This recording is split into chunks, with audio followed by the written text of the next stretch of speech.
먼저 윤석열 피고인에 대해서입니다.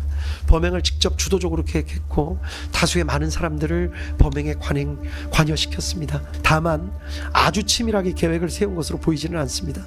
물리력의 행사를 최대한 자제시키려 했던 사정도 보입니다. 실탄 소지나 직접적인 물리력, 폭력을 행사한 예는 거의 찾아보기 어려웠습니다. 대부분의 계획이 실패로 돌아갔고 이 사건 범행 이전에 아무런 범죄 전력이 없고 장기간 공무원으로 봉직해왔으며 현재 65세의 비교적 고령입니다. 주문을 선고하도록 하겠습니다. 피고인 윤석열을 무기징역에 처합니다. 피고인 김용현을 징역 30년에 처합니다. 피고인 노상원을 징역 18년에 처합니다.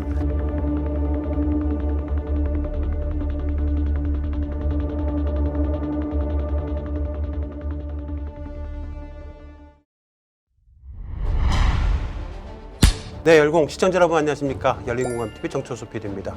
경찰장 썰전 102회 시작하도록 하겠습니다. 병원나무의 김용민 이사님 자리하셨고요. 네, 안녕하세요. 더불어민주당 전 대변인 최태경 위원장님 자리하셨습니다. 예, 반갑습니다. 네, 경찰장 썰전 녹화 기준 지난 19일 목요일 윤석열에 대한 내란 혐의 1심 판결이 있었습니다. 직위원 재판부는 내란 우두머리 혐의로 윤석열에게 무기징역을 선고했습니다. 속 한마디 해주시죠. 이제 중간에 풀려나는 거 아니냐 염려하시던 분들이 있는데 그 가석방도 한 20년을 살아야 그게 가능하더만요. 그렇기 때문에 또 지금 5년형 선고받은 것도 있고요. 네. 일반 이적죄라고 해서 외환죄도 지금 재판 중인 상황인데 그 사형도 가능할 일이 아닌가? 네. 아직 기대를 더 해볼 일이 네. 있다. 네. 예, 내란죄라면 사형이나 이제 무기징역인데 저는 사형이 더 합당했다고 봅니다. 네. 왜냐하면 윤석열 전 대통령은요 반성을 첫째 전혀 안 하고 있습니다. 네. 국민들에게 기본 유감을 표현하지 않고 있잖아요. 네. 유감을 표현하고 사죄를 쓰시에는 무기징역이 합당하지만 전혀 반성하지 않기 때문에 사형이 더 합당하고요. 네. 그리고 이 작자는 더 문제가 내란만 일으킨 게 아니잖아요. 네. 그전에는 수년 동안 제1야당의 당대표를 정치검찰을 동원해서 죽이려고 정치적 극한 대립을 몰고 갔던 사람이잖아요. 네. 그런 것까지 고려했을 때는 이 사람은 사형이 적합했다. 무기징역은 아쉽다. 이렇게 결론 내립니다. 네. 직위원 재판부는 그리고 김용현 전 국방부 장관에게는 비상계엄을 주도적으로 준비했다면서 징역 30년을 선고하기도 했습니다.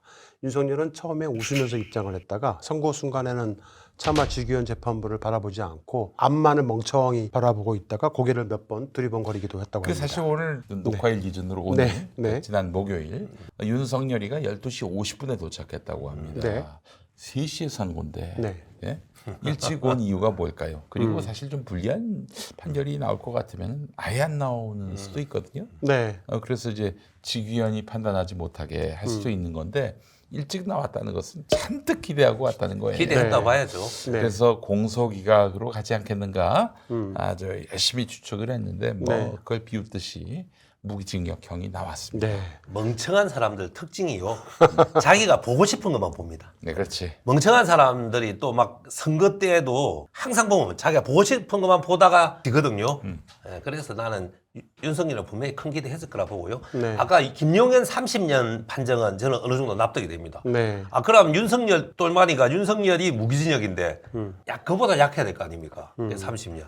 그래서 사실은 수정하자면 제가 판사라면 윤석열 사형, 네. 김용현 무기징역. 네. 이게 합당했다. 그게 원래 검찰의 구형이었죠. 네. 근데 이제 2심 가면 더 올라갈 겁니다. 네. 너무 많이들 상심하지 마시고 그러려면 특검이 당연히 항소해야겠지요. 네. 항소하지 않고 예를 들면 저쪽에서 피고 쪽에서 항소하면은 무기징역보다도 낮은 형이 나올 가능성이 높아요. 네. 근데 이쪽에서 항소를 하면 사형도 또 가능한 거니까. 네. 맞습니다. 사형으로 이제 선고를 해놓고 말이죠. 그대로 있으면 안 되고 당장이라도 내일이라도 집행할 것처럼 계속 그 말하자면 겁을 줘야 돼요. 저보다 야 무섭네요. 그래서 이제 그 서울구치소 안에 사형 집행장을 네. 청소했다 오늘 뭐 이런 소문이 이제 윤석열 방에 들어갈 수 있도록 네. 해야 한다. 아니 그렇지 이게 뭐 무슨 감옥에서 설마 나를 죽이겠어 이래 가지고서야 우리가 내란에 대한 응당한 그 심판을 할 수 있는 거겠어요? 아니 뭐 저는 사형제도 반대론자이긴 하지만 네. 그래도 이런 경우에는 사형을 판정 안 하면 누구한테 사형 네. 내립니까?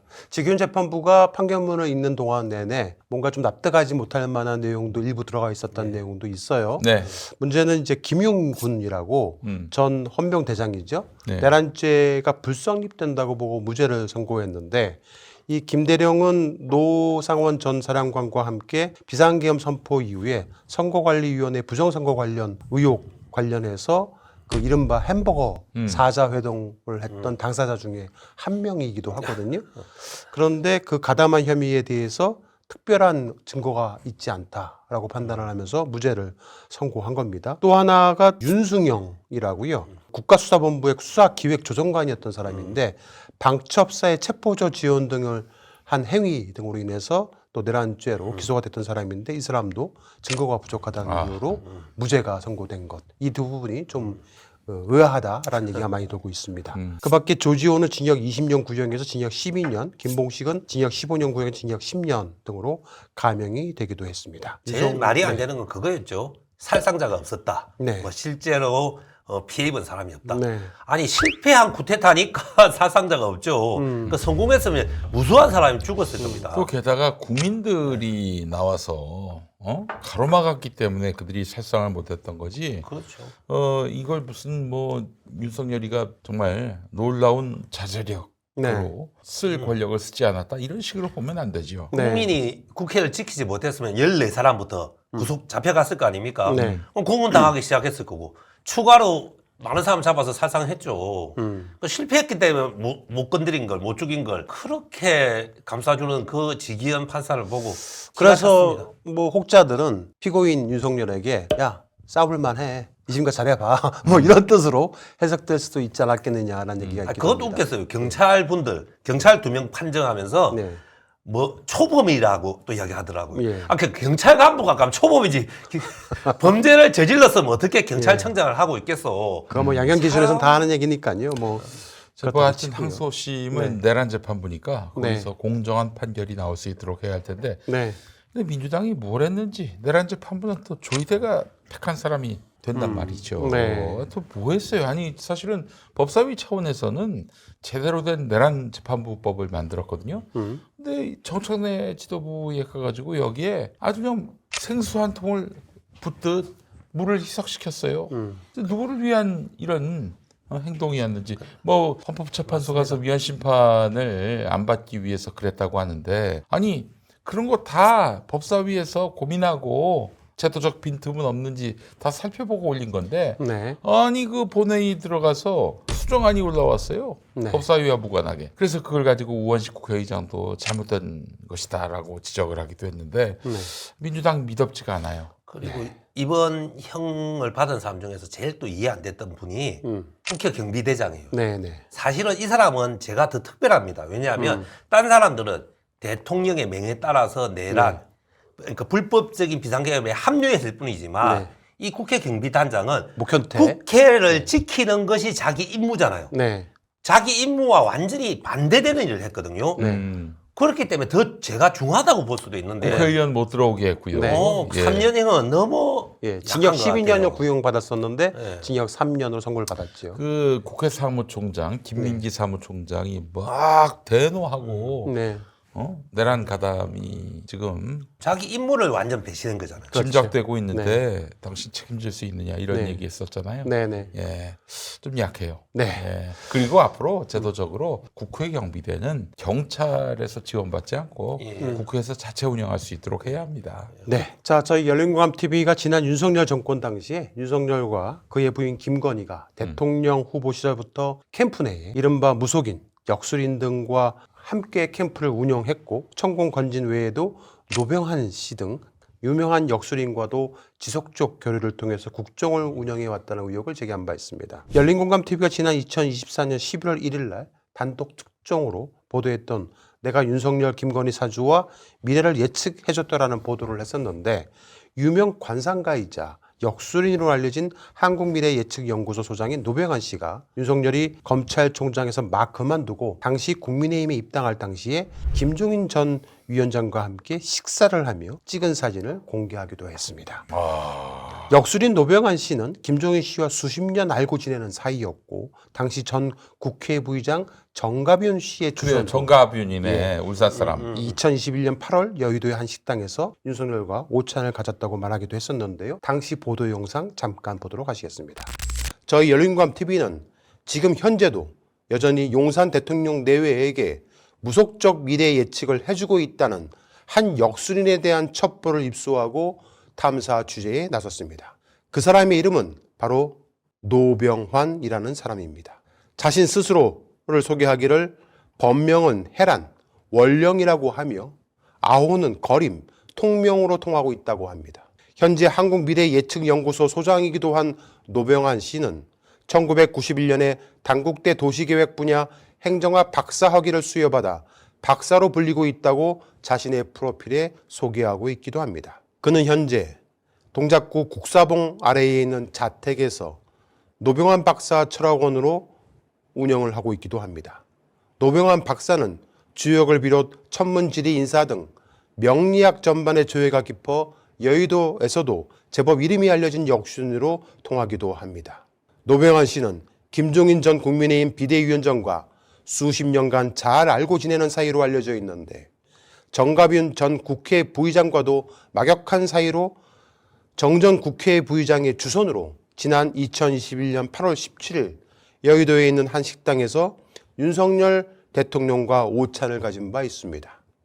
그때는 윤석열 대통령이 검찰총장을 그만두고 국민의힘 대선 후보가 되기 직전으로 이미 여러 차례 윤석열과 개인적으로 문자 및 통화 등을 통해 여러 조언을 해주기도 했었다고 합니다.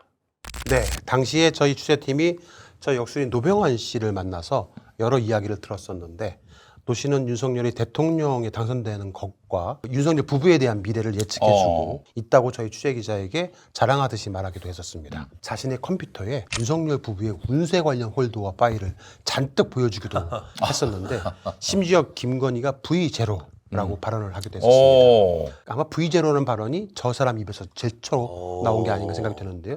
당시 영상 잠깐 보시겠습니다. 그러니까 김건희한테 꽉 잡혀 있는 거예요. 그러니까 김건희가 대통령을 만들어준 거지, 쉽게 말하면. 요즘에 터져 나오는 거 봐. 아, 그러면 김건희 여사가 윤석열 대통령을 만들어줬다고 그렇게. 아니 그러니까 예. 윤 생각하면 부인 되겠습니다. 만나서 사주가 바뀌었다고 내가 지금 인터뷰를 해놨잖아요. 왜? 그렇게 사주가 구성이 되어 있기 때문에 2012년도에 결혼해가지고 그 뒤에 중앙지검장도 하고 검찰총장하고 대선 후보가 되고 대통령이 됐잖아요. 김건희 여사가 대통령 만든 거랑 마찬가지네요. 당연한 거지, 사주가. 그만큼 역할을 했기 때문에 문제가 있는 것들이 터져 나오는 거지. 그럼 선생님께서는 김건희 여사가 가만히 있어야 된다고 근데 생각하시나요? 자기가 해놨는데 가만히 있을 놈이에요, 그놈이. 그럼 김건희 여사가 대통령이랑 마찬가지네요. 그러니까 그거는 VIP 제로, 유는 VIP 원. 아, VIP 1이요, 김건희 여사. 아니, 제로요. 제로, 윤석열 대통령은 VIP 1. V1. 예. 아, VIP 1이요, 김건희 여사. 아니, 제로요. 제로, 윤석열 대통령은 VIP 1. V1. 예. 네. 최근에 저희 취재팀이 다시 한번 저 노병환 씨한테 연락을 취해봤어요. 혹시 계엄 관련해서 2024년 12월 3일 이전에 어떤 연락을 용산으로부터 받은 것이 있었는지 궁금했기 때문입니다. 노병환 씨는 저희 취재 기자에게 계엄 있기 한 달 전인 11월에 윤석열에게 문자도 하고 참모들에게도 전화 통화를 했다고 주장을 합니다. 계엄 실패에 대해서도 경고를 했었다고 해요. 그의 이야기를 들어보도록 하겠습니다. 선생님께서 2024년 11월 초에 그 영산에다 경고를 했습니까? 초르삭되지 말라고. 뭐 제가 문자도 윤한테 내고 밑에 참모들한테도 전화 통화도 하고 당사자 통화도 하고 안 들어먹으니까 내가 기사까지 냈는데요. 선생님께서 예측하고 경고를 하셨네요. 아, 윤석열 대통령한테 문자도 보냈습니까, 선생님께서? 아니 저하고 통화도 하고 문자도 보내고 그래서 궁금하라 해서 사람을 보내와서 사람한테도 내가 전화하고 그랬는데. 네. 그러니까 저 노병환 씨가 윤석열의 계엄 결과에 대해서 아마 궁금하다고 직접 문자와 전화 통화를 했다라고 주장하고 있는 거예요. 사람도 보내와서 그런 짓을 하지 말라고 경고를 했다고 주장을 하면서 심지어 윤석열이 자신의 말을 안 들어서 어쩔 수 없이 신문에 기사도 내기도 했다라고 말을 합니다. 그의 이야기를 계속 들어보겠습니다. 그런데 뭐 그런 짓거리 안 한다고 이상한 짓 그러더니 뭐 그 나중에 그딴 짓을 해. 바로 한 달 뒤에 바로 해버린 거 아닙니까? 예. 12월 달에. 예. 선생님께서 말을 안 들으니까 제가 11월 6일인가 내가 기사를 냈어요. 그 그러고 말을 안 들으니까 기사를 낼 수밖에 없었지. 네. 12월 3일 계엄 일어나고 나서 3일 뒤엔 12월 6일 날 기사를 냈다는 거예요. 저런 말은 나도 하겠다. 8월 16일부터 그 우리 저 독립운동할 수 있는. 네. 네. 자, 실제 윤석열이 직접 노병환 씨와 소통을 했는지, 진짜 참모들을 보내왔고 노 씨는 절대 계엄을 하지 말라 그러면 실패한다고 경고를 했는지 팩트는 확인할 수가 없습니다. 다만 노병환 씨 등 윤석열과 김건희 부부가 기대고 의지했던 무속인, 역술인, 심지어 주술에 심취해 있는 사이비 종교인들까지 모두 이제는 그들 부부와 선긋기를 하고 있는 게 아닌가 하는 생각이 듭니다. 한때 윤석열 부부에게 갖은 유설과 무속적 주술 행위로 그들 부부의 눈과 귀를 가리고 무속으로 국정을 운영했던 그들이었지만 그들 부부와 가깝게 지냈던 그들 대부분 저희 취재 기자들에게 그럴 줄 알았다. 그럴 줄 알았다. 라는 식으로 말을 바꾸고 있기 때문에 그렇습니다. 앞으로 손님 받아야 되니까. 네. 그런데 저희 취재팀은 윤석열, 김건희 부부가 그토록 믿고 의지하며 따랐던 무속인들과 역술인들 그리고 사이비 종교인들이 흔히 말하는 보수로 포장된 극우 세력이나 기득권 세력뿐만 아니라 민주진영 정치인들과도 긴밀한 관계를 형성해 왔다는 사실들을 아이고, 취재를 하면서 알게 되었습니다. 뭐 당연합니다. 예. 현재 표면상 드러나고 있는 것은 대표적으로 통일교와 신천지입니다. 그렇지.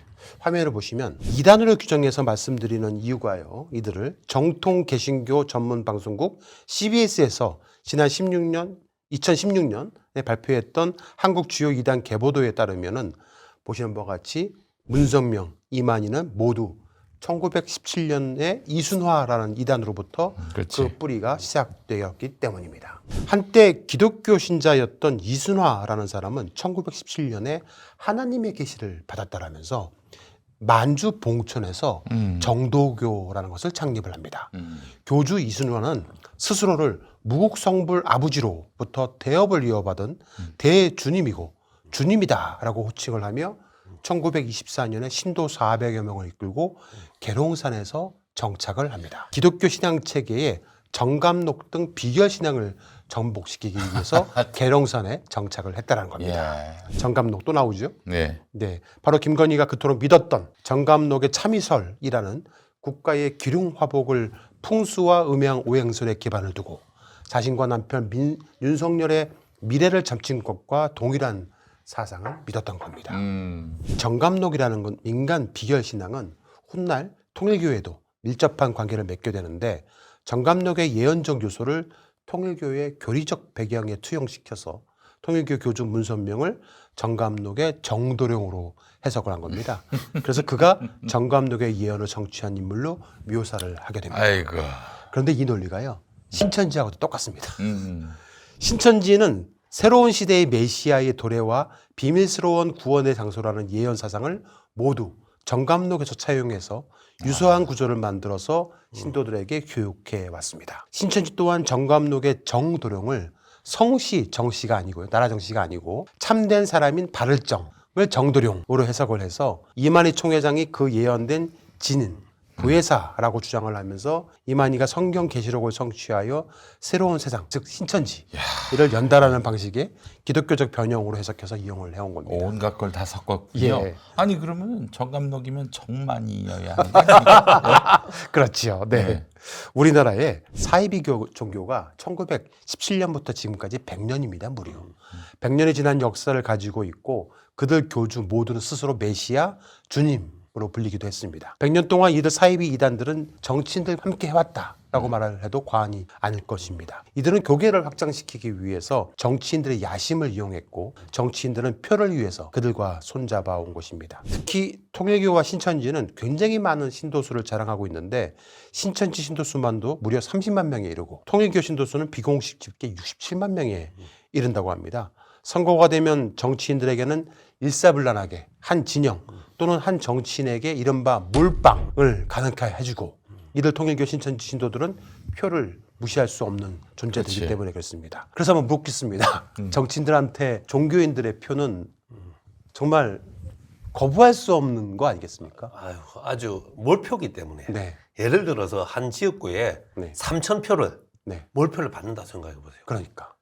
상대한테 갈 3,000표를 제가 뺏어 오면 마이너스 3,000이 플러스 3,000이 되잖아. 그럼 몇 표 차이가 줍니까? 6,000표. 보통 뭐 이렇게 뭐랄까 좀 박빙 지역은 몇백 표 차이로 떨어지잖아요. 그거 유혹을 극복하기가 어려울 수도 있죠. 예. 얼마 전에 우리 부산 지역 같은 경우에는 부산에도 이 아까 2단 계보도 쫙 놓았는데요. 네. 거기에서 아마 분명히 이런 제가 글자가 눈이 나빠서 못 봤는데요. 천부교 신앙촌이라고 있습니다. 네. 박태선. 박태선 초대 네네. 교주가 만든 거. 예, 예. 거기 지금 총본부가 부산 기장군에 있거든요. 아. 그래서 최근에 2차례 네. 국회의원 선거, 최근에 2차례 대통령 선거에서 네.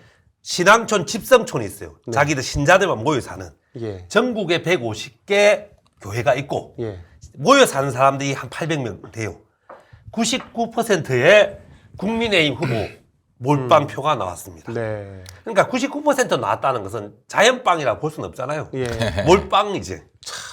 그 옛날에는 이제 부천에도 있었고 또 덕수에도 있었는데 지금은 부산에 역시 모산이라 있네요. 하시네요. 네. 그 사실은 이제 전광훈이 왜 뜬 줄 아십니까? 그 사실 모르던 사람이잖아요. 그 사람이 무슨 정치를 하다가 종교로 간 것도 아니고. 그렇죠. 네. 일단 광화문에 네. 엄청난 수의 대중을 동원할 수 있다는 능력. 네. 여기에 보수 정치인들이 눈이 획가닥한 거예요. 획가닥한 거죠. 그래서 2019년 10월에 그 개천절 전으로 막 오세훈, 홍준표 온갖 국민의힘 정치인들이 무대 위에 올라가지고 막 그렇게 전광훈이 만든 이 무대 플랫폼을 이용했던 것이죠. 그래서 그것 때문에 전광훈 교회 교인이 된 유력 정치인이 있습니다. 천주교인이던 김문수. 아. 김문수가 천주교였습니까? 그럼요. 그리고 저 원불교로 알고 있는데 네. 김무성도 아, 그래요. 네. 한동안 전광훈 교회 다녔어요. 또 저 사람 송영선 의원이라고. 네. 근데 확실합니다. 사이비 2단과 정치인이 손잡는 이유는 너무 명확합니다. 네. 정치인은 표를 원하고 사이비 2단은 자기들의 이익을 위해서 그렇죠. 돈벌이를 위해서 예. 그래서 이 정치인들과 이 이단 종교인들과의 관계는 뗄래야 뗄 수 없는 관계인데 이들이 개최하는 각종 행사하고 모임에 알면서도 모른 척 참석하기도 합니다. 정치인들이. 여기서 중요한 점은 알면서도 모른 척입니다.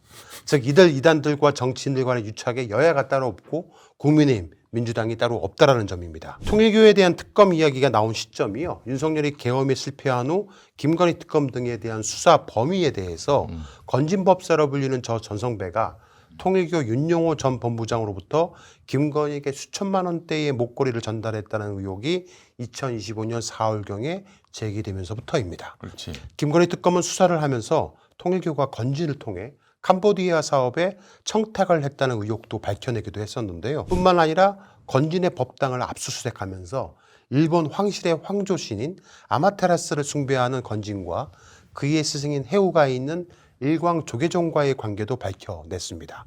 특히 일본의 우길기를 상징하는 일광, 즉 니코와의 관계 등 그간 저희 열린공감TV에서 의혹 제기했던 김건희와 주술적 무속 의혹에 대해 그 실체가 밝혀지기도 했었습니다. 당시 김건희 특검은 통일교 교인들이 조직적으로 국민의힘에 집단 입당한 정황 증거를 찾아냈는데 제20대 대통령 선거에서 통일교가 윤석열 후보를 지지 활동한 증거들을 찾아낸 겁니다.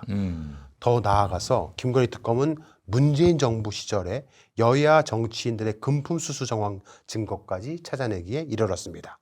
통일교가 2018년에서 2020년에는 더불어민주당을 비롯해서 여야 가리지 않고 교단 지시로 후원했음을 윤용호 전 세계본부장이 2025년 8월에 특검 조사에서 진술을 한 겁니다.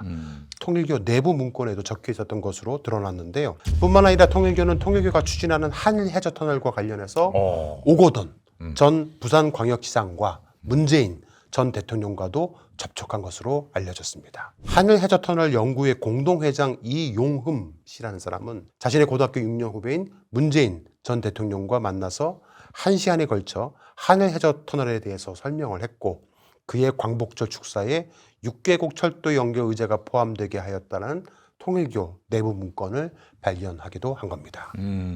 자, 그러자 2025년 12월 10일 국무회의에서 이재명 대통령은 여야 관계없이 엄정 수사하라고 지시를 하면서 그렇죠. 통일교 특검이 정치권에 본격적으로 화두가 되었습니다. 이때만 하더라도 국민들은 통일교 특검이 본격적으로 시작되는 줄 알았습니다. 하지만 실상은 그렇지 않았습니다. 어떻게 된 거예요? 더불어민주당은 이재명 대통령의 특별 지시 이후인 2025년 12월 26일 통일교 금품수수 의혹을 수사하는 특검 법안을 발의합니다. 그러자 국민의힘이 강하게 반발하기 시작했습니다. 민주당이 국민의힘만 겨냥을 하고 있다고 하면서 개혁신당과 조국혁신당이 합의를 해요. 그러면서 특검을 추천하는 제3자안을 제안을 합니다. 그리고 이거를 국민의힘이 받아라 하고 민주당에 제안을 한 겁니다. 하지만 민주당은 정당 배제 원칙을 들면서 거절합니다. 이상하죠? 이때부터 본격적으로 여야 간의 핑퐁 게임이 시작이 됩니다. 특검 추천 방식을 놓고 여야 협상이 교착 상태가 되자 이충영 국민의힘 대변인은 민주당이 침대 축구에 들어갔다라고 비판을 했고요. 천하람 개혁신당 원내대표도 계속 민주당이 수용하기 어려운 얘기를 한다. 자꾸 방어적으로 나오는 것을 보면 생각보다 광범위하게 민주당 구성원들이 통일교 로비를 받았지 않았느냐라는 의심이 든다라고 말을 하기도 했습니다. 정청래 민주당 대표는 기자회견을 엽니다. 그리고 새해 벽두에 올해 새해 벽두에 두 특검 법안 즉 2차 종합특검하고 통일교 특검을 무조건 통과시킬 것이다 라고 기자회견을 했습니다. 국민의힘과 통일교의 유착이 확정되면 국민의힘은 해산돼야 된다라고까지 주장했습니다. 맞아요. 하지만 새해가 지난 지 2달이 훌쩍 넘어갑니다. 음력세를 얘기한 거 아니었을까요? 그랬나요? 네. 음력세도 지났습니다. 네. 그러는 사이 정교 정치 헌금 의혹이 속속 언론을 통해 터지기 시작을 합니다. 이번에는 신천지였습니다.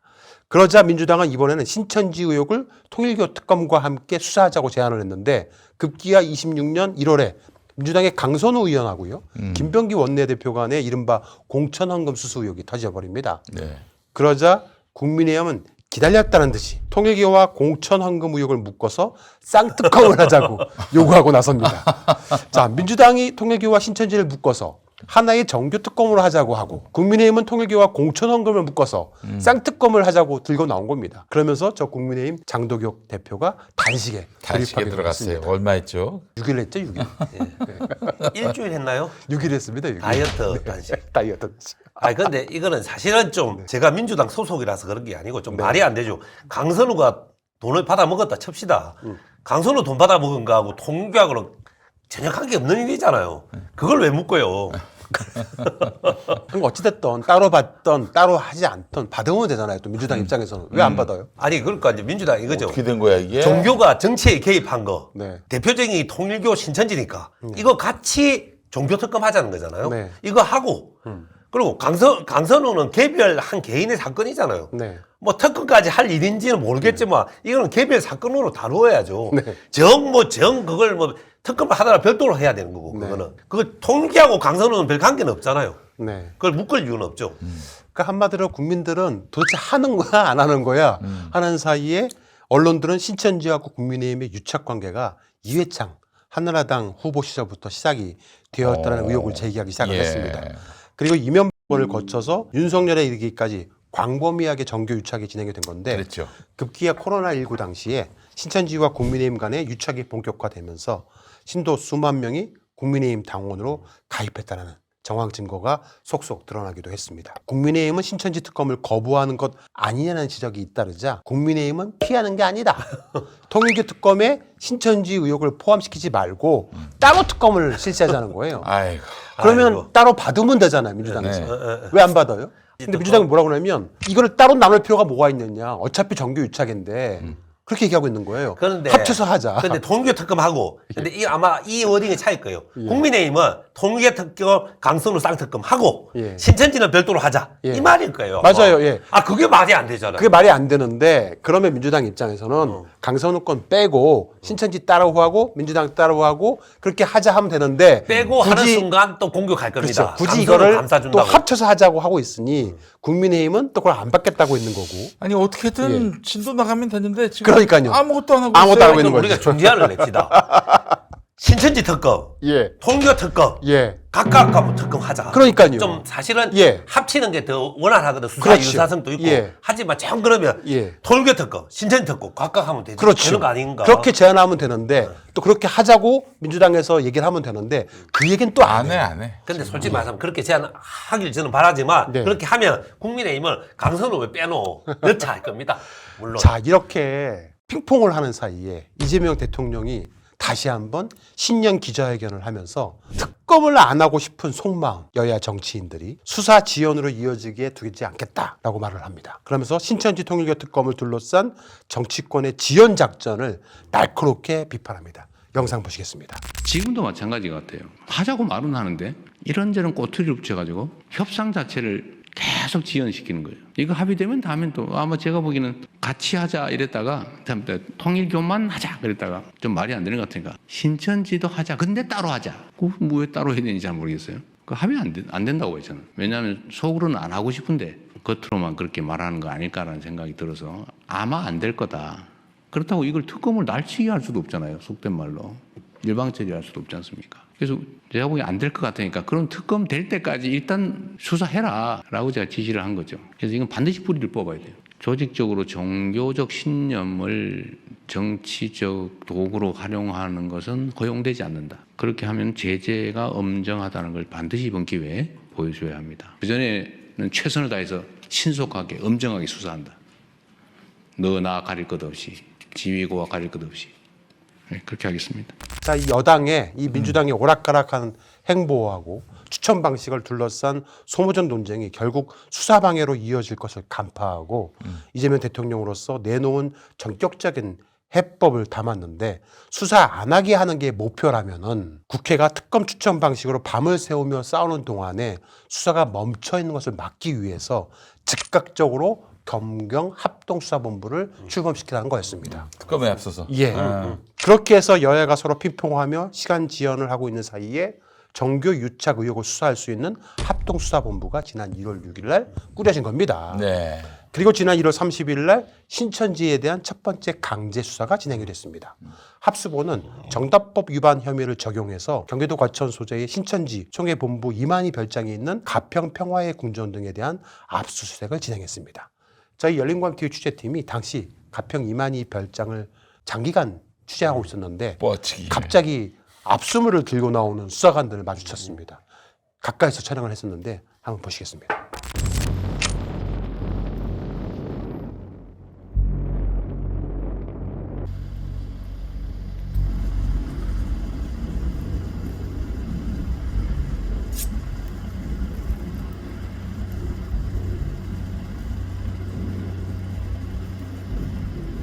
네, 저희가 저렇게 신천지 뻗치기 취재하면서 저 장면을 목격을 했었는데 대단하세요. 예. 취재팀은 최근에 신천지를 탈퇴한 고위직 신도를 또 어렵게 인터뷰를 하게 됐습니다. 그걸 통해서 여러 가지 이야기를 들을 수 있었는데 제보자는 이재명 대통령이 경기도지사 시절에 신천지를 엄청 압박을 했잖아요. 그렇죠. 그 과천의 본진하고 가평 별장. 예. 직접 찾아가셨죠. 예, 털었어요. 그때 이재명 경기도지사에 대한 이 부분을 보고 그 이만희 교수가 빡 돌아가지고 국민의힘에 당원 가입을 하라고 지시를 내리고 사실은 복수 당한 거죠. 예 2022년에. 윤석열을 뽑지 않으면 신천지 신도가 아니다라는 말을 했다고 합니다. 그의 이야기를 들어보겠습니다. 아이고. 신천지 2019년부터 활동하신 걸로 들었는데 혹시 그 시점부터 정치권의 영향력을 신천지 차원에서 주려는 그런 움직임을 혹시 보시거나 뭐 들으시거나 한 적이 있는지? 일단은 그때 제가 들어간 지 얼마 안 있다 코로나가 터지기 때문에 그때 지금 현 대통령이신 이제 이재명 대통령이 이제 신천지를 엄청 압박을 했었잖아요. 그래서 그 당시에 국민의힘을 도와주지 않고 국민의힘에 다원가입 같은 걸 안 하면 마치 신천지인이 아니다라는 식으로 내부 분위기를 형성하고 다원가입을 시키는 문화가 19년, 20년에 그렇게 됐었고 그래서 제가 뭐 취재한 바로는 22년 대선 그러니까 20대 윤석열 전 대통령이 당선됐던 그 대선에 개입했다, 뭐 영향력을 주려고 했다는 내용이 있는데 그에 관련해서 좀 아시는 게 있으시면? 그때 내부에서 이제 교회다 보니까 예배를 하잖아요. 그렇죠. 그럼 이제 예배를 끝나고 모임을 하는데 네. 신천지 같은 경우에 군대 문화가 강하기 때문에 예. 이제 한 명이 아랫 사람들에게 쫙 그런 예배 내용에 대한 뭐 설교를 하거나 광고를 하거나 하는 게 많단 말이에요. 근데 그때 팀장이나 부역장쯤 되는 사람들이 이제 내부에 있는 신도들 모아놓고 윤석열을 뽑지 않으면 신천지 신도가 아닌 것처럼 이제 내부에서 얘기를 한다든지 그런 식으로 어떤 문자적인 지령을 내리기보다는 내부에서도 조심해야 되니까 구두로 최대한 전달해라. 증거를 남기지 않기 네네. 위해. 그래서 이미 내부에 있는 사람들은 국민의힘을 가입하라는 걸 부정할 수 있는 사람도 없고 그냥 내부에서 하는 말들은 사실 거짓말이고 탈퇴자들은 다 하나같이 국민의힘을 가입하라는 얘기를 들었다라고 하는 증언을 보면 이건 확실하게 좀 증거라고 할 수 있어요. 네. 저희한테 여러 가지 증거를 보여줬는데 다단계식으로 이렇게 내부의 어떤 할당량을 채울 수 있는 구조를 만들어 놓고 밑에 하부 조직이 알아서 움직이게끔 했다는 거예요. 거기가 정말 예. 대단한 조직인데 예. 예를 들면 어떤 밑에 조직에게 지령을 내리고 싶어요. 예. 그러면은 통상 문서 한두 장은 있어야 될 거 아니에요. 그렇죠. 네. 하나도 그러니까요. 하나도 없어요. 얼마나 예. 보안이 철저한지. 그러니까 교주가 수십만에 이르는 그런 교인들한테 예. 자기 메시지를 냈을 때 이 수십만 사이에서 보안이 유지된다? 예. 가능한 일입니까? 그게? 대단한 거죠. 그러니까 사람이 다단계가 돼서 사람이 문서가 돼서 전파식으로 쭉 하고 사람이 매뉴얼이 된답니다. 그 얘기 들어보겠습니다. 그 선생님께서도 그럼 직접 국민의힘 당원으로 가입하신 적이 있으신가요? 네네. 네, 가입을 했었고 실제로 한 2022년쯤부터 5년 정도까지 쭉 당원 가입을 했었던 기억이 나요. 그럼 지금은 탈퇴를 하신 거고 나오면서 같이 나오신 거고 신천지 내부에서 국민의힘에 가입하라는 지시가 내려왔다고 이해를 해야 되는 거군요.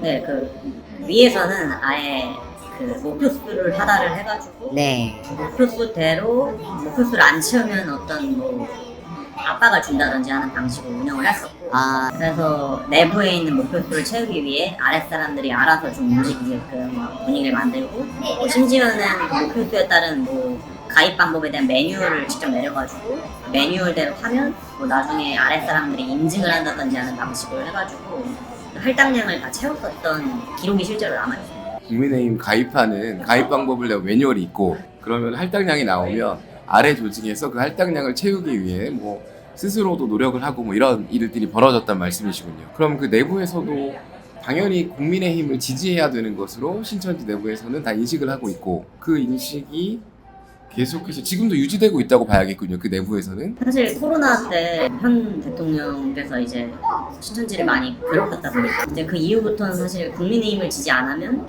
바보다. 국민의힘을 지지를 안 하면 그게 어떻게 신천지 신도냐라는 그런 내부적 분위기가 형성이 돼 있다고 보시면 돼요. 네. 여기서 한 가지 네. 확실하게 팩트 체크. 네. 이재명 대통령은 신천지 이만희를 괴롭힌 적이 없습니다.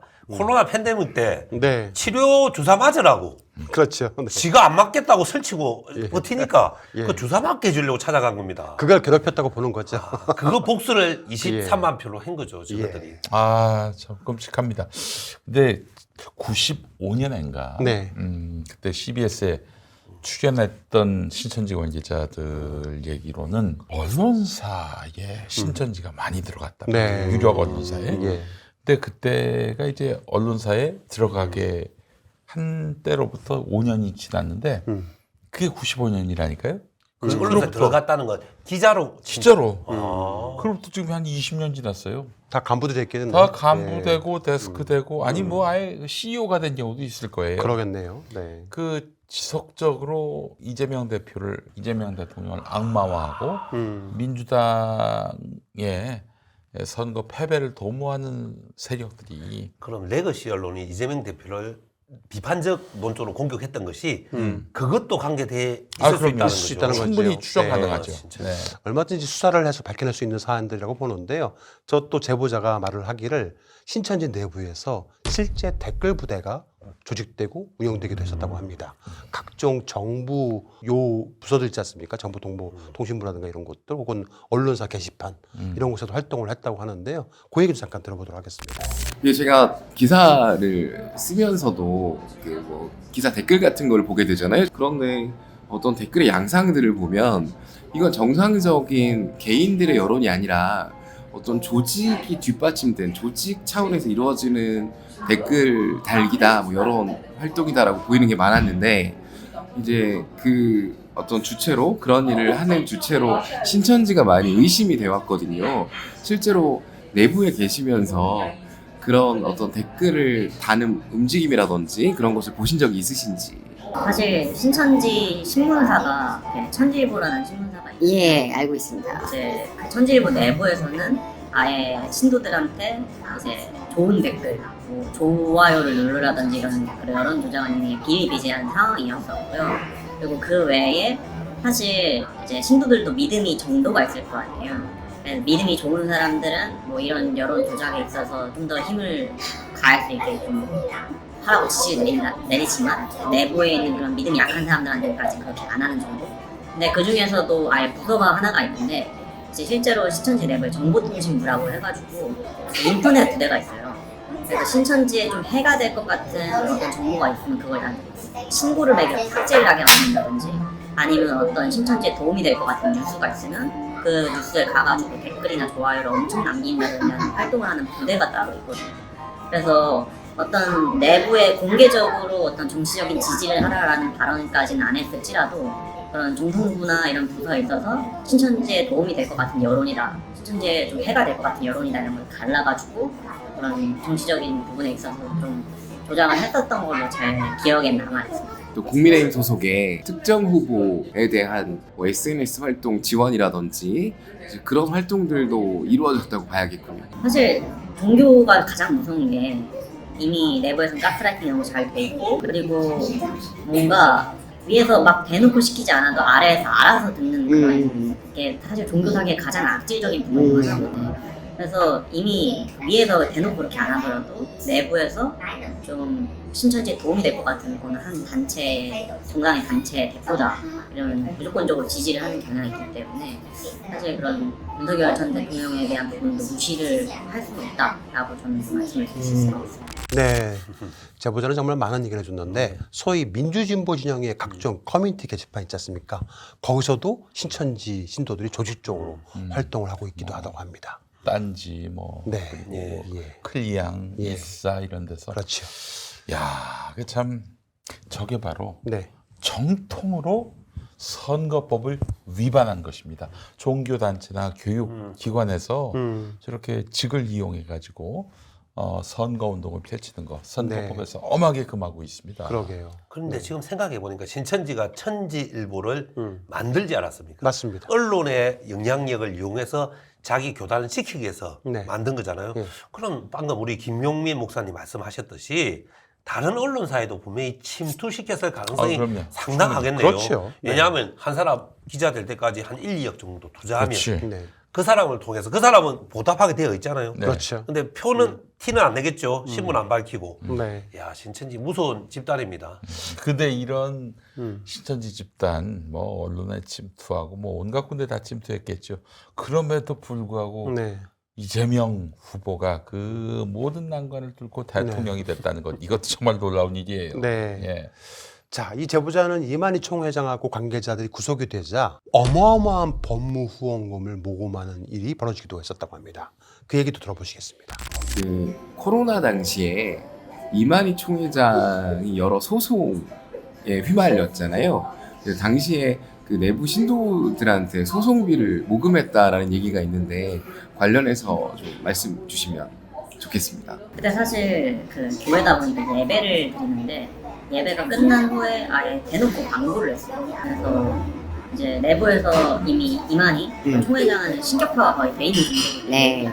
아, 우리의 그런 신이 잡혀갔는데 어떻게 신도들이 가만히 있냐라는 분위기가 형성이 되는 거예요. 마치 돈을 안 내면 믿음이 없는 것처럼 이걸 안 내면 마치 지옥에 갈 것처럼 이렇게 분위기가 형성이 됐었고, 이미 막 울고 불고 하는 사람들도 많았었기 때문에 진짜 어마어마한 금액이 법무 후원금으로 이렇게 들어가게 되었고, 사실 법무 후원금에만 그 돈이 쓰이기에는 너무 어마어마한 돈이었고, 그 많은 남은 돈을 어디에 썼는지는 저는 그게 액수가 대강 어느 정도? 제가 알기로는 거의 몇백억은 냈던 거. 몇백억이 법무 그럼 몇 명의 변호사를 살 수 있는 돈인지 대단하네요. 제가 알기로는 그 법무 쪽으로 이렇게 구한 인원들만 해도 이렇게 다 합쳐도 100억이 안 넘거든요.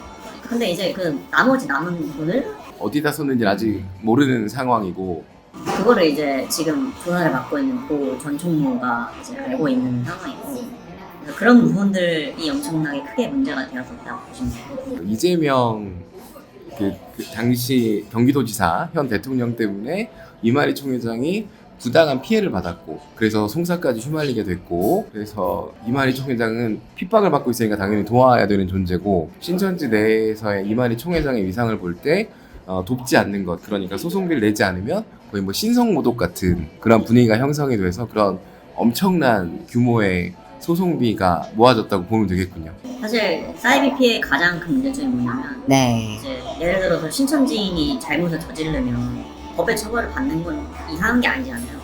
근데 신천지인이라는 이유로 신천지인이어서 핍박을 받았다라는 식의 프레임을 씌워요. 그러니까 마치 예수님이 그때 뭐 로마의 정권에 압제당한 거를 이만희가 잘못한 거를 이렇게 마치 오마주 시켜가지고 비슷한 걸 만들어버리기 때문에 내부에서는 믿음이 강하다 하시는 분들은 실제로 분녀회분들은 남편 몰래 적금을 깨가지고 법무보험금을 낸다든지 하는 방식으로 이게 위에서 강하게 얘기를 안 해도 내부에서는 이미 신격화가 돼 있는 존재에 대한 그런 엄청난 후원을 하기 때문에 그런 부분들이 정말 큰 그런 종교사기의 문제점 중 하나라고 생각합니다. 몇백억이 모아졌답니다. 근데 예의 졸렬한 사람들아 정말 이해가 안 되는 게요. 예. 이만희 신천지 본부에서 돈이 수백억이 없겠습니까? 그러게. 천문학적인 돈을 가지고 있으면서도 또 또 신도들한테 수백억을 뺏어가지고 예. 자기 돈 수백억 아껴두고 신도들 돈 뺏어서 법률 지원금으로 쓰고 정치인들한테 또 로비 그렇죠. 자금으로 사용하지 않았을까? 100억 정도만 법무 비용으로 사용이 됐고 나머지 비용은 정치 비용으로 들어가지 않았을까라고 추정을 해보는 거죠. 추정합니다. 예. 그 한 20만이라고 치죠. 네. 신천지 교인이. 근데 수백억을 조달하려면은 곱하기 그러게요. 10만 원, 20만 원, 그 정도 30만 원 되겠죠. 이렇게 예, 돼야지 예, 않겠습니까? 예. 맞습니다. 야, 1인당. 정말 참. 근데 그렇죠. 제가 보기에 막 1,000만 원씩 100만 원씩 이상 내는 사람도 글쎄 말이에요. 많이 있을 했어요. 거 아니에요. 예. 그러니까 평균이 그렇게 됩니다. 자, 문제는 민주당입니다. 신천지 전국 장로 선교협의회 사무총장이자 신천지 신도 기반의 전국 기자협회 사무총장으로 활동하고 있고 신천지 옹호 영상 전국 기자협회라고 그래서 예. 공신력 있는 단체로 생각하지 마세요. 네. 저 여러분이 알고 있는 기자협회는 한국 기자협회. 예, 예. 전국 기자협회. 그 유사단체 유사단체. 예. 신천지 옹호 영상 제작을 한다든가 기자 양성 교육, 대한 무궁화 중앙회 등에서 대외 활동을 수행 중에 있는 국용호라는 사람이 있습니다. 네. 그는 신천지 전국 장로 선교협의회 사무총장을 역임하고 있는데 구속된 이만희 총회장에게 보내는 공개 편지를 발표하는 등 신천지 내부의 주요 직책을 수행하고 있는 사람입니다. 저희 취재팀이 저 국용호 씨를 직접 인터뷰를 하게 되었습니다. 민주당에서 오래전부터 신천지에 접근한 이야기를 들려줬습니다. 네. 국용호 신천지 사무총장은 2019년 서울평화문화대상을 수상을 했다고 합니다. 이 자리에 이인영 원내대표와 나경원 의원 등이 참석을 했다고도 하는데요. 또한 국용호 장로는 민주당에서 4선을 지낸 김영주 전 국회의원 행사에도 참석을 했다고 합니다. 김영주 지금 넘어갔잖아요. 네. 저쪽으로. 그의 이야기를 한번 들어보겠습니다. 예. 그때 2016년도 김영주 의원 국회의원 회관 대회의실에서 행사하실 때 그때 선생님께서 장로였잖아요, 신천지요. 맞죠? 예, 그리고 신도들도 좀 간 걸로 알고 있는데. 아이, 그 신도 저 아줌마들 한 10명? 분여회. 그걸 동원이라고 뭐 10명 가지고 내가 거기서 위치가 있으니까. 저 국용호 장로는 제20대 대통령 선거에서 신천지를 억압한 이재명 당시 후보를 도울 수가 없어서 윤석열 후보를 신천지 차원에서 조직적으로 지원을 했다고 해요. 들어보시겠습니다. 그 이제 제가 이제 저 개인적으로는 이거 개인적이잖아요. 그렇죠. 것도 있잖아. 예. 그러고 나서 이제 뭐 이재명 대통령을 도울 수는 없잖아요. 저희 신천지 입장에서는 얘기하는 거예요. 개인적으로는 저도 민주당의 마음이 있지만 그때 이제 윤석열 대통령 도왔고 윤석열 대통령을 좀 신천지 차원에서 좀 도와준 건 사실입니까? 뭐 조직적으로 한 거는 뭐 사실이죠. 제가 그거 인정하라고 내가 한 사람이에요. 제가 그 글 보내드려 보면 알 거예요. 그 윤석열 대통령 후보 경선 때부터 조직적으로 좀 도와줬습니까? 신천지 차원에서요? 경선은 모르겠어요. 경선은 자기가 해야지 뭐. 어떻게 그럼 대선 공식 후보가 되고 그 이후로부터 그렇게 도와주신 겁니까? 그거는 예, 이제 중앙 정치다 보니 텔레비에서 그거 보는 사람 입장에서는 신천지에서는 말 안 해도 저 윤석열 도와야 되겠다 이렇게 나와.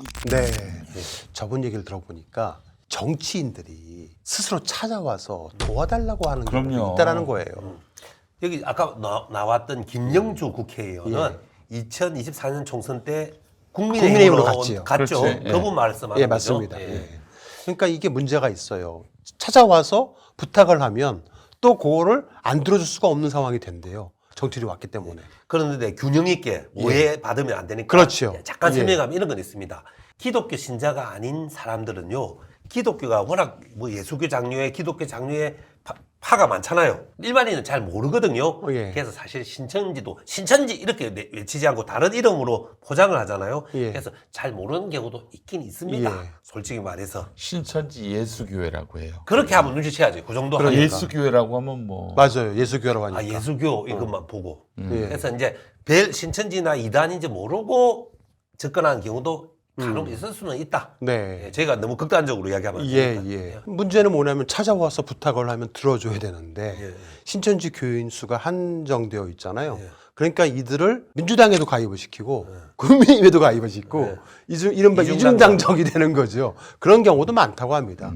들어보겠습니다. 그냥 뭐 돕자 뭐 우리가 조직적으로 제가 뭐 당원 가입이나 이런 거는 제가 할 일이 아니니까 위에서 할 일이니까 그런 거는 내가 저렇게 했다고도 봐요. 그냥 왜 그러냐면 누군가가 도와달라고 했을 때 저렇게라도 해서 도와주는 표시가 나는 거지. 당원 가입하는 게 내가 애쓰는 표시가 나는 거 아니겠어요? 내가 누구 편 들어준다 100명이고 200명이고 당원 가입 해갖고 와야 나를 돕는구나 이렇게 표시가 나지. 정치인들이 사기 기질이 한두 단계 위에요. 종교인들은 그냥 해주고 받은 게 없어. 속기만 해, 해주기만 해.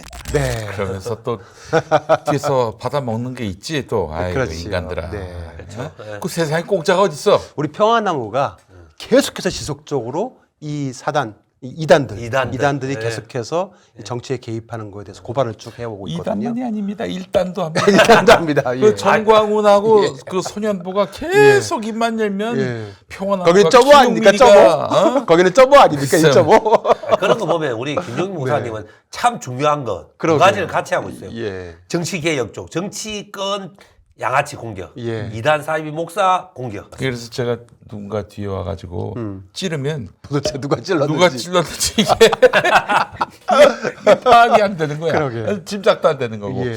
저희가 그래서 지금 계속해서 전광훈 깜빵 보냈죠. 예. 소년보 계속 입만 열면 김용민이가 평화나무가 또 나를 고발했다라고 하면서 막 비난을 하고 있는데 예. 끝까지 하겠습니다. 여러분들의 그 후원이 끊어지는 그날까지. 예. 자, 신천지 국영호 장로는 그 한나라당의 이회창 후보 시절부터 오래됐다고 해요. 그때부터 신천지가 적극적인 지원을 해줬다고 말을 합니다. 신천지가 이제 뭐 말하자면 일반 종교처럼 대우받고자 할 때부터 예. 정치권과 유착됐을 거예요. 아, 저는 가톨릭인데 종교가. 네. 아, 기독교는 이렇게 분파가 많아가지고 네. 뭐가 뭔지 잘 모르겠더라고요. 예. 들어보겠습니다. 네. 내가 그동안 신천지에 있으면서 뭐 이회창이 때부터 막 해줬다고 그러는 거야. 야, 이 사람들아. 그럼 해줬으면 받은 게 뭐 있어? 뭐 없대. 똑같아요. 윤석열 때도 똑같고. 이해창 후보 시절에도 좀 했죠. 그때부터. 저는 이제 그때는 없었지만 먼저 있었던 장로들이 다 얘기하는 거 듣잖아요. 네. 현재 그 이단 종교 회복과 인권연대라는 리커버 예, 대표로 활동하고 있는 그 신천지 등 사이비 종교 피해 회복과 불법행위 고발에 앞장서고 있는 인물이 있으십니다. 네. 권태령 박사라는 아, 분입니다. 그래요. 예. 권태령 박사님. 동아대학교에서 법학 석박사를 취득하였고요. 사이버 한양대학교 경영교수로 역임을 하고 계신 분이신데 신천지 등 이단 종교에 대한 피해 상담, 피해자 구제, 불법 행위 등을 조사하고기도 있고 심지어는 이제 법적 대응을 주도하고 있습니다. 이만희의 성비위도 네, 맞습니다. 세상에 까발린 분이에요. 예, 저분이. 예. 예. 저 권태령 박사는 저희 취재팀에게 신천지 수사를 하고 있는 합동 수사팀도 뭔가 수상하다는 겁니다. 그렇지, 그 내부에. 수박 8개씩 수사를 하고 있는 거로 보고 있다는 거예요. 형식적으로 수사하는 신용만 하고 있다는 건데 수박 수사관이 있네요. 예. 합수본이 신천지 78개 지교회를 다 압수수색을 하고 요란을 떨고 있다고 하는데 실제로는 신천지가 모든 자료를 미리 다 준비해놨답니다. 그것만 가져갔다는 거예요. 형식적으로 수사하는 신용만 내고 있어서 과연 진짜 의지가 짜증나네. 있는지 의심이 간다고 합니다. 이런 식의 압수수색은 아무런 증거도 안 나온다는 거예요. 심지어 장부까지 미리 조작을 다 해놨답니다. 아하. 그거 가져간다는 거예요. 그리고 그것도 한 명씩 와서 열람하고 가고 이런 식이라는 겁니다. 즉 규명 의지가 없어 보인다고 해요. 그의 이야기를 들어보겠습니다. 합수본이 신천지 그 78개 자교회에 그 압수수색을 진행하고 있다고 하는데 이게 네. 맞는 얘기인가요? 제보를 받으셨다고 들었거든요. 네. 제보해 주신 분이 예, 전에도 예. 이렇게 그 내부적인 네. 그런 내용들을 이렇게 제보를 여러 차례 했습니다. 아, 예. 했는데 그때 다 팩트로 이렇게 체크가 됐기 때문에 네. 이번 제보는 이렇게 뭐 복수로 들어온 건 아닌데 단선적이긴 한데 뭐 제가 판단하기에는 이렇게 어느 정도 신빙성이 있지 않을까 그렇게 생각을 합니다. 예, 근데 이게 좀 아쉽게도 그 신용만 좀 내고 있다고 들었어요. 그래서 이게 과연 이게 압수수색 의지가 있는지 좀 의심이 간다고 들었는데, 그러니까 내부의 인력들이 보기에 네. 이건 뭐 흉내만 내는 거 아닌가? 저렇게 해서 되겠나? 그냥 줄은 저로 그대로 그냥 받아가네 이렇게 인식한다는 거죠. 예, 우리가 예. 흔히 하는 압수수색이란 이렇게 막 카메라 대동하고 대규모로 그렇죠. 이렇게 하는 네. 거잖아요. 예, 예. 불시에.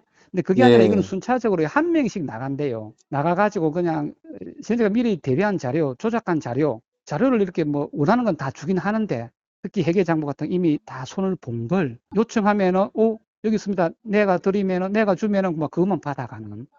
네. 엉망진창이구나. 네. 그러니까 엉망진창이야. 대통령께서는 의지를 가지시고 수사하라, 합수부를 만들어라 했는데 정작 합수부는 저렇게 수사를 하고 있다라고 한다라면 심각합니다.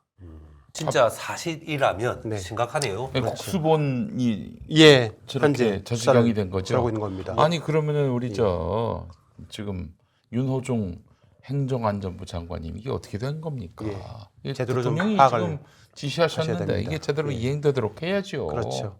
여야가 핑퐁을 하는 사이에 대통령이 보다 도무지 안 될 것 아휴. 같아서 합수분 지시를 내렸는데 합수팀 지시를 거기서도 저렇게 수사를 하고 있다면 문제가 있습니다. 저렇게 하는 거는 압색이 아니잖아요. 도서 대출 비슷한데요. 그렇죠. 예. 심지어 그 리커버 여기에 인권연대거든요. 여기를 이재명 대통령이 만든 비밀 집단이라고 조직이라고 이렇게 지금 신천지 내부에서는 이를 꾸며가지고 그 수사팀에다가 얘기하고 있다고 확실히 합니다. 위협적인 존재이긴 하네요. 예. 무서운 건 다 이재명이네. 예. 신천지가 협조적 태도를 보이는 것은 이만희의 소환과 구속을 막으려고 협조하는 척이라는 겁니다. 계속해서 권 박사의 이야기를 들어보겠습니다. 검토가 끝나서 뭐 별로 압수수색이 돼도 신천지 입장에서는 별로 타격이 없는 것들이 압수수색 대상이 된다 이렇게 이해하면 되겠군요. 그 미리 이제 맞춰 놓은 자료만 이렇게 내주고 서로 있고 맞춰서. 그것만 네. 받아가고 그러니까 별로 그냥- 의지가 없어 보인다. 저렇게 해서는 지금 내부적인 네. 어떤 비리 혐의를 찾아낼 수가 없는데 그렇게 인식할 수밖에 없게 지금 진행을 하고 있다는 거죠.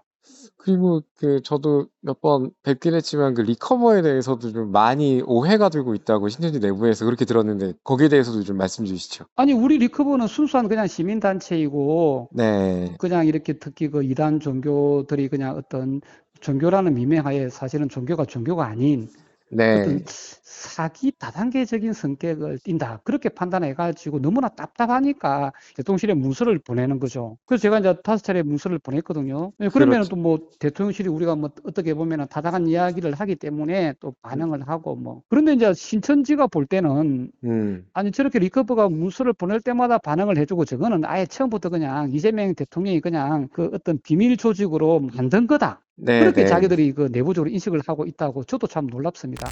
네, 제가 이 점에서 말씀드리고 싶은 게 뭐냐면 지난 2024년 3월에 이재명 대통령이 마약 말레이시아 외압 사건에 대해서 상설 특검을 통과시켰습니다. 대표 시절에. 2025년. 2025년 3월에 대표 시절에. 그런데 나중에 대통령이 되고 나서 민주당 주요 간부들을 모아놓고 대통령 용산에 있었을 때 6월 달에 빨리 상설 특검을 진행하라고 주문까지 했어요. 근데 이상하게 민주당은 진행을 시키지 않았습니다. 지난 방송에서 우리 이야기했죠. 그러는 사이에 경찰, 검찰 스스로 알아서 합수팀을 만들었어요. 그리고 그 합수팀이 내놓은 결론은 혐의 없음이었습니다. 지금 현재 여야가 이 통일교 신천지 특검을 가지고 서로 핑퐁을 하고 있는 사이에 이재명 대통령이 기다리다 지쳐서 합수팀을 만들라고 지시를 내렸고 합수팀이 만들어졌어요. 요란하게 압수수색을 하고 있긴 한데 지금 내부에서 들려오는 얘기에 의하면 저런 식으로 미리 다 준비한 것만 가져가고 있다는 거예요. 아, 참 세상에 천하의 이재명 대통령의 눈과 귀를 속이려고 하는 이런 쓰레기들이 있다는 얘기예요. 그렇죠. 공직사회에. 그렇다면 제2의 말레이시아 마약 합수본부처럼 될 가능성이 될 있다는 가능성이 거죠. 있다는 거잖아요. 그렇죠. 보여주기. 문제 제기한 사람 또라이 만들고. 그나마 특검이 낫다는 거예요. 그런데 그 특검조차도 민주당하고 국민의힘은 서로 나 몰라 하고 던지기만 하고 있는 거죠. 계속. 그러니까 현재 그 합수부 수사가 오는 지방선거에서 국민의힘 지지율을 낮추기 위한 정치 쇼 정도로만 그칠 가능성이 매우 높다라는 겁니다. 지난 이런 놈들하고 이런 놈들 믿고 국정을 운영하시는 이재명 대통령 참 너무 참 슬픕니다. 그러게요. 슬퍼요. 네. 지난 2월 18일 날 한 언론사가 통일교 신천지 특검의 필요성에 대해서 여론조사를 실시했는데 무려 설문자의 84%가 둘 다 특검이 필요하다고 응답을 했습니다. 국민 여론의 8할 이상이 통일교 신천지 둘 다 특검을 지지하고 있는 겁니다. 하지만 여야 정치권은 교묘하게 상대당을 나무라면서 말레이시아 마약 외압 사건이 그렇게 시간이 지나면서 점점 희석되어 가듯이 똑같은 방법으로 시간 끌기만 하고 있는 것이 아닌가. 마치 짜고 치는 고스톱 같은 겁니다. 끝으로 한 말씀 부탁드리겠습니다. 종교계의 정치 개입을 발본색원하는 그런 단체가 바로 평화나무인데 그곳의 이사장으로서 제가 말씀드립니다. 너무 많아요. 이 경찰이나 검찰에 이 종교계의 끈앞풀들이 너무 많습니다. 대대적으로 지난번에 한번 그 마약을 그 일반 경찰이나 검찰들이 투약할 수 있다고 보고 전부 한번 시약 검사를 해봐라. 라고 대통령이 지시를 내렸는데 그중에 몇몇 간부들이 거부했다는 얘기도 있었잖아요. 아마 이것도 한번 그리고 지금 수사하는 그 인사들이 그 종교인이면 안 되잖아요. 그것도 한번 조사를 해볼 필요가 있을 것 같아요. 이해 충돌되는 거 아닙니까? 그러니까요. 그것들 다 점검하고 수사시키고 있는지 모르겠어요. 그러니까요. 이거 정말 이 종교가 어느 정도 그 단계를 넘어서면요, 그거는 사회 악입니다. 일반 교인들을 가스라이팅하는 이런 그 단계까지 가면은 그건 비단 종교만이 아닙니다. 뭐 이른바 셀럽들 중에도 그렇게 자기 추종자들을 가스라이팅하는 경우가 많잖아요. 이런 것들 걸러내지 않으면은 저는 가스라이팅 당하는 사람들이 살아있는 좀비라고 봅니다. 좀비예요, 좀비. 심지어 지난 그 김건희 특검의 수사 팀장 중에 한 명이 통일교 신자라는 얘기도 있었거든요. 이거 어떻게 수사를 해요, 이게 기본적으로? 아니 걸러줘야지. 그런 거는 최소한 관리자들이 집요하게 뭐 하고 있는 거예요, 도대체? 종교가 정치에 조직적으로 개입하고 그러고도 아무 처벌도 받지 않으면 그거는 민주공화국이 아닙니다. 근데 저는 여기서 오늘 우리 정청수 PD께서 그런 의문을 제기하셨는데 국민의힘은 당연히 문제지만 민주당도 좀 왜 적극성이 없나 이런 이야기 하셨어요. 저는 공감하고요. 저는 이제 확신합니다. 이 국민의힘은 정당이 아닙니다. 이권 집단이라고 생각합니다. 한국 사회에서 국민의힘은 정상적인 정치적 지향성을 가진 정당이 아니고 이권 집단, 이 특권 기득권에 모인 결사체라고 생각합니다. 저는 통일교 신천지 특검하면 그 통일교와 신천지의 도움을 받았던 수많은 정치인들이 우르르 나올 거라 봅니다. 근데 여기서 이제 우리 정성수 PD님도 약간 이제 의심하는 게 민주당에도 그런 사람 좀 있지 않을까? 그런 생각을 하시는 것 같아요. 저는 근데 더 원합니다. 국민의힘은 통째가 그런 집단이기 때문에 이번 기회에 완전히 통일교 신천지와 연결된 거 발본색원해야 됩니다. 그런데 그거 하면서 민주당에 간혹가다 그런 인간도 좀 있으면 그런 인간들 속아내야지 민주당이 더 훌륭한 정당 되는 거 아닙니까? 네. 그래서 그런데 문제는 그런 일부가 혹시 민주당이 특검을 못하게 숨어서 작업하지 않을까 네. 이런 의심 약간 하시는 것 같은데 그렇죠. 네. 저는 우리 지도부나 우리 당의 훌륭한 의원들이 그런 사람이 우리 당에도 압력할 수 있다는 걸 감안해서 통일교 신천지 특검이 실제로 구현될 수 있도록 대통령의 바람처럼 네. 꼭 노력해 주시길 부탁드립니다. 지금 네. 정청래 대표님은 이 대통령이 애태우면서 뭔가를 추진하려고 그러는데 거기에 제대로 부응하고 있는지 모르겠어요. 네. 부응을 못 하신다면은 그만두셔야지. 예. 지금 시대가 어떤 시대고 지금 대통령이 이야기를 했습니다. 집권 1년차와 2년차, 3년차, 4년차, 5년차에 밀도라는 게 다를 수가 있다고. 제일 중요한 지금 시기에 제 역할 못하고 지금 합당론이나 저거 무슨 신선 노름이나 하고 자빠졌으니 이게 네. 뭐 하는 짓입니까 이게. 정치와 종교의 거리는 민주주의의 건강성을 가늠하는 중요한 잣대이기도 합니다. 헌법은 정교 분리를 원칙으로 삼고 있습니다. 여야는 통일교, 신천지 등 특정 종교단체와 정치권의 유착 의혹을 둘러싸고 특검을 하자는 말은 넘치지만 어떻게, 무엇을, 어디까지 수사할지에 대해서는 끝없이 핑퐁을 벌이고만 있습니다. 한쪽은 통일교만 특검하자고 하고 다른 쪽은 신천지도 포함하자고 맞서고 있는 겁니다. 또 다른 쪽은 묶어서 전면 특검을 하자고 주장합니다. 겉으로는 강경한 태도처럼 보이지만 실제로는 특검 범위를 둘러싼 공방이 수사 착수 자체를 지연시키는 결과를 낳고 있는 겁니다. 정치권이 진정으로 정교 분리를 존중한다면 다음 세 가지는 분명히 해야 한다고 생각이 됩니다. 첫째, 수사 대상과 범위를 정치적 협상의 대상으로 삼지 말아야 합니다. 둘째, 전현직을 불문하고 관련 의혹이 제기된 인물에 대해서 동일한 기준을 적용해야 합니다. 셋째, 수사 결과가 어느 진영에 불리하더라도 이를 정치 보복이나 음모론으로 덮으면 안 됩니다. 종교는 신앙의 영역이고 정치는 공적 권력의 영역입니다. 두 영역이 부당하게 얽힐 때 피해를 보는 것은 결국 국민들입니다. 정교 유착 의혹을 또 하나의 정쟁 카드로 소비한다라면 그 자체가 정치의 책임 방기입니다. 지금 필요한 것은 특검을 둘러싼 말싸움이 아니라 투명하고 독립적인 수사입니다. 정치권이 정말 두려워할 것은 상대당이 아니라 진실입니다. 오늘 방송 여기서 마치겠습니다. 하나, 둘, 셋, 끝!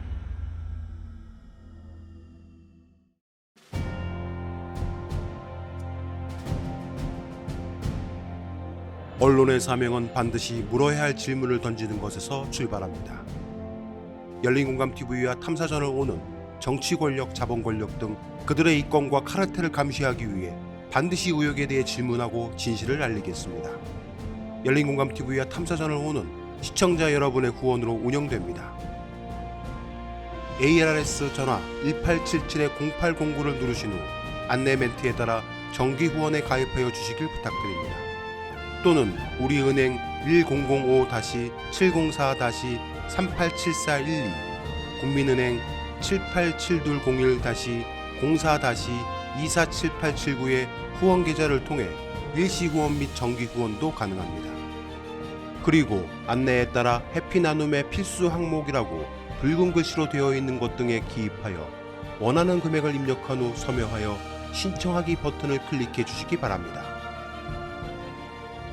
열린공감TV와 탐사전을 온해 모든 영상의 더보기를 클릭한 후 기재되어 있는 ARS 후원 안내 1877-0809 및 우리은행 국민은행 계좌를 통해 시청자 여러분의 소중한 후원을 기다립니다. 열린공감TV와 탐사전을 오니 오로지 진실 그 하나를 위해 항해해 갈 수 있도록 시청자 여러분이 함께 승선하여 길잡이와 등대가 되어 주시길 부탁드립니다. 감사합니다.